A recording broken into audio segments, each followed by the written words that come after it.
નમસ્કાર, હું છું માર્ગે. આપની સાથે હેડલાઇન્સમાં જોઈએ કેટલાક મહત્વના સમાચાર. રશિયાએ ગુરુવારે ઈરાન ઇઝરાયલ યુદ્ધમાં લશ્કરી હસ્તક્ષેપ સામે અમેરિકાને ચેતવણી આપી હતી. એએફપીના અહેવાલ મુજબ રશિયાના નાયબ વિદેશ પ્રધાન સેરેગેઈ યાબકોવે કહ્યું કે જો અમેરિકા ઈરાન સામે પોતાની સેના મોકલશે તો પરિસ્થિતિ વધુ ખરાબ થશે. પુતિન અને ચીનના રાષ્ટ્રપતિ શી જિનપિંગે ફોન પર વાત કરી હતી અને ઈરાન પર ઇઝરાયેલી હુમલાની કડક નિંદા કરી હતી. રાજ્યમાં યોજાઈ રહેલી પેટા ચૂંટણીમાં આચારસંહિતાના ઉલ્લંઘનના મામલે કોંગ્રેસના પ્રવક્તા મનીષ દોશીએ કેન્દ્રીય ચૂંટણી પંચમાં ફરિયાદ નોંધાવી છે. કોંગ્રેસે આરોપ લગાવ્યો છે કે ભાજપના ઉમેદવારો અને આગેવાનો દ્વારા કડી વિધાનસભા વિસ્તારમાં મતદાતાઓને લોભાવવા માટે ભોજન સમારંભોનું આયોજન કરવામાં આવ્યું હતું.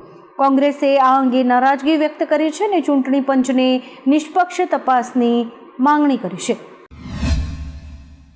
વિસાવદર અને કડી વિધાનસભાની પેટા ચૂંટણી માટે આજે મતદાન થઈ રહ્યું છે. બંને બેઠકો પર મતદાન દરમિયાન કોઈ મોટી ઘટના નથી ઘટી. કડીમાં સાંજે 5 વાગ્યા સુધીમાં 54.49% મતદાન નોંધાયું છે, તો વિસાવદરમાં સાંજે 5 વાગ્યા સુધીમાં 54.61% મતદાન નોંધાયું છે. ભારતીય નૌકાદળને તેનું પ્રથમ સબમરીન વિરોધી યુદ્ધ જહાજ INS આર્નલા મળ્યું છે. વિશાખાપટ્ટનમના નેવી ડોકયાર્ડમાં તેને વિધિવત રીતે કાર્યરત કરવામાં આવ્યું છે. આ ઐતિહાસિક પ્રસંગે CDS જનરલ અનિલ ચૌહાણ મુખ્ય મહેમાન તરીકે ઉપસ્થિત રહ્યા હતા. મહારાષ્ટ્રના વસઈના ઐતિહાસિક અર્નાલા કિલ્લા પરથી આ યુદ્ધ જહાજનું નામકરણ કરાયું છે. જાપાનની કોમિક રાઇટર યો તાત્સુકીની ભવિષ્યવાણીને કારણે હોંગકોંગથી જાપાનની ફ્લાઇટ બુકિંગમાં 83% ઘટાડો થયો છે. તાત્સુકીએ 1999ના તેમના પુસ્તક ધ ફ્યુચર આઈ શોમાં લખ્યું હતું કે 5 જુલાઈ 2025ના રોજ જાપાનમાં મોટી આપત્તિ આવશે. તેમની અગાઉની ભવિષ્યવાણીઓ જેવી કે 2011ની ટોહોકુ સુનામી, પ્રિન્સેસ ડાયનાનું અવસાન અને COVID-19 મહામારી સાચી ઠરી હોવાથી લોકોમાં ભયનો માહોલ છે. અમદાવાદમાં મોડી રાત્રે વીજળીના કડાકા ભડાકા સાથે ધોધમાર વરસાદ તૂટી પડ્યો હતો, જેના કારણે શહેરના અનેક નીચાણવાળા વિસ્તારોમાં પાણી ભરાઈ ગયા હતા. SG highway, SP ring road, Chandkheda, Motera, satellite, Bopal, Nikol, Naroda, Odhav સહિતના વિસ્તારોમાં અનરાધાર વરસાદ વરસ્યો હતો. વરસાદને કારણે માર્ગો પર વાહનોની અવરજવરને અસર થઈ હતી. અત્યારે પણ વરસાદી માહોલ યથાવત છે. દિલ્હીથી લેહ જઈ રહેલી ઇન્ડિગોની ફ્લાઇટનું ઇમરજન્સી લેન્ડિંગ કરવામાં આવ્યું છે. ફ્લાઇટ નંબર 6E2006 છે. કહેવામાં આવી રહ્યું છે કે ઉડાન ભર્યા પછીના થોડા સમયમાં જ ટેકનિકલ ખામી જોવા મળી હતી. આ પછી તરત જ વિમાનનું ઇમરજન્સી લેન્ડિંગ કરવું પડ્યું હતું. ફ્લાઇટને દિલ્હી એરપોર્ટ પર સુરક્ષિત રીતે ઉતારવામાં આવી હતી. વિમાનમાં 180 મુસાફરો સવાર હતા. બધા જ મુસાફરો સુરક્ષિત છે. ઈરાન ઇઝરાયલ યુદ્ધ વધુ વકરવાની શક્યતા છે. ડોનાલ્ડ ટ્રમ્પે ઈરાન પર હુમલો કરવાની યોજનાને મંજૂરી આપી દીધી છે અને અંતિમ આદેશની રાહ જોઈ રહ્યા છે. એક રિપોર્ટ અનુસાર ટ્રમ્પને આશા છે કે અમેરિકાની સંડોવણીના ભયથી ઈરાન તેનો પરમાણુ કાર્યક્રમ છોડી દેશે. જોકે ઈરાનના સર્વોચ્ચ નેતા આયાતુલ્લા અલી ખામેનેઈએ કહ્યું છે કે ઈરાન ક્યારેય નહીં ઝૂકે. જો અમેરિકા યુદ્ધમાં જોડાશે તો વૈશ્વિક સંકટ ઊભું થઈ શકે છે. ગુજરાતમાં છેલ્લા 24 કલાકમાં 160 તાલુકાઓમાં વરસાદ પડ્યો છે. ડાંગના હવામાં 10, કપરાડામાં 9.75, વઘઈમાં 8, સુબીરમાં 7.50, ધરમપુરમાં 7, વાંસદામાં 5.50, ખેરગામમાં 5, ડોલવણ, માલસા, સુત્રાપાડા, વેરાવળમાં 4 ઇંચ વરસાદ પડ્યો છે. બીજી તરફ સુરતના ઓલપાડમાં ધોધમાર વરસાદ પડ્યો છે. વિવિધ જગ્યાએ વરસાદી પાણી પણ ભરાયા છે. અમદાવાદ પણ ભારે વરસાદથી પાણી થયું છે. વાહન ચાલકો પરેશાન થયા છે. ઈરાન અને ઇઝરાયલ વચ્ચેના યુદ્ધનો આજે 7મો દિવસ છે. ત્યારે ઇઝરાયેલી સેનાએ ગુરુવારે સવારે ઈરાનના અરાક અને ખોંડબ શહેરના લોકોને તાત્કાલિક વિસ્તાર ખાલી કરવા માટે ચેતવણી આપી છે.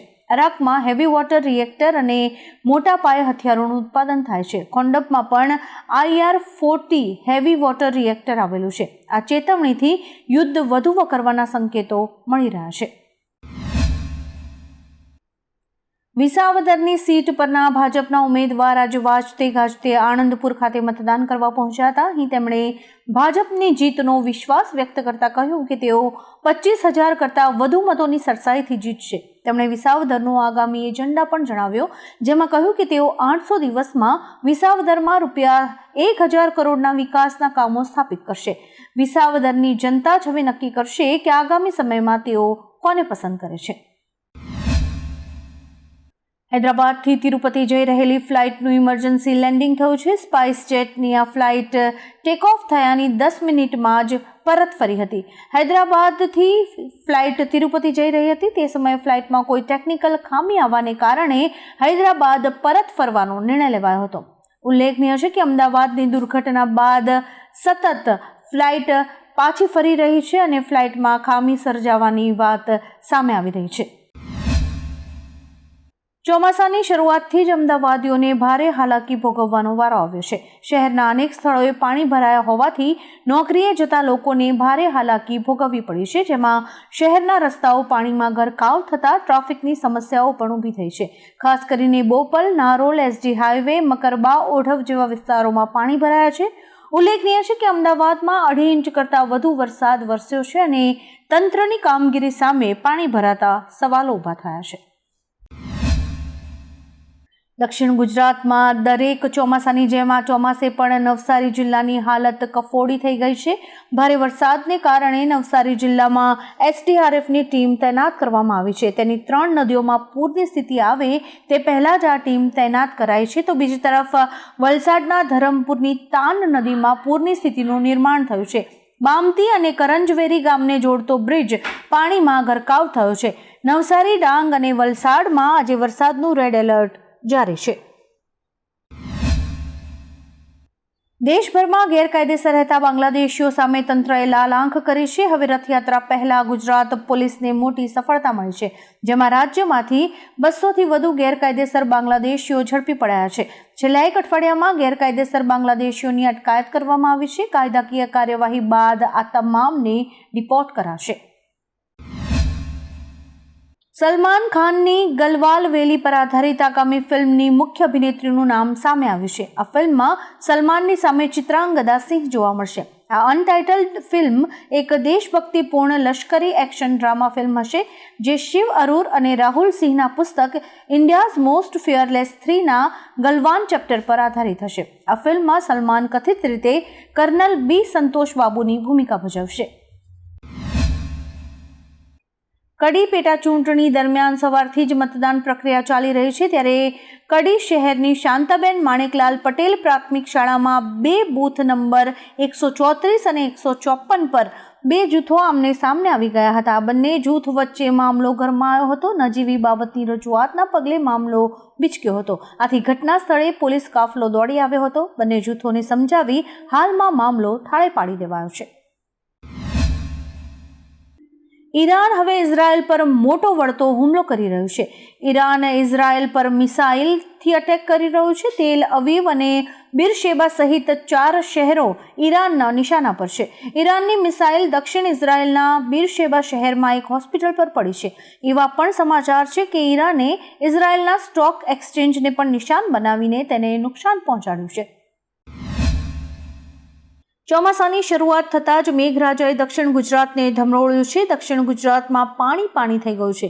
નદીઓમાં પૂર આવ્યા છે. રસ્તાઓ બંધ થઈ ગયા છે. ત્યારે હવે વડોદરાથી સુરત જતા નેશનલ હાઈવે ઉપર પણ વાહનોની 5 કિલોમીટર લાંબી કતાર લાગી ગઈ છે.